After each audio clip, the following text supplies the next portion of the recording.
మన శరీరానికి vitamins, minerals అతి ముఖ్యమైన అవసరాలు. ఇందులో విటమిన్స్లో అన్నిటికంటే నెంబర్ 1 ముఖ్యమైన విటమిన్ సి. ఈ విటమిన్ సి అనేది మనలో రక్షణ వ్యవస్థ బాగా పనిచేయటానికి, దెబ్బలు గాయాలు ఏమైనా ఉంటే మానటానికి, కణజాలం ఇన్ఫెక్షన్ బారిన పడకుండా రక్షించటానికి, అట్లాగే బాడీ రిపేరు క్లీనింగ్ బాగా చేసుకోవటానికి, అంటే డీటాక్సిఫికేషన్కి, మన శరీరంలో ఇన్ఫ్లమేషన్స్ లాంటి వాటిని రాకుండా రక్షించుకోవటానికి విటమిన్ సి ఇన్ని లాభాలు కలిగించడానికి అద్భుతమైన పాత్రను పోషిస్తూ ఉంటుంది.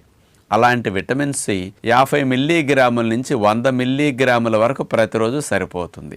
సిగరెట్లు త్రాగేవారికి, ఆల్కహాల్ తాగేవారికి, అలాగే కాస్త junk food, fast food, waste food ఎక్కువ తినేవారికి, ఇలాంటి వారికి విటమిన్ సి ఖర్చు ఎక్కువ ఉంటుంది, అవసరం ఎక్కువ.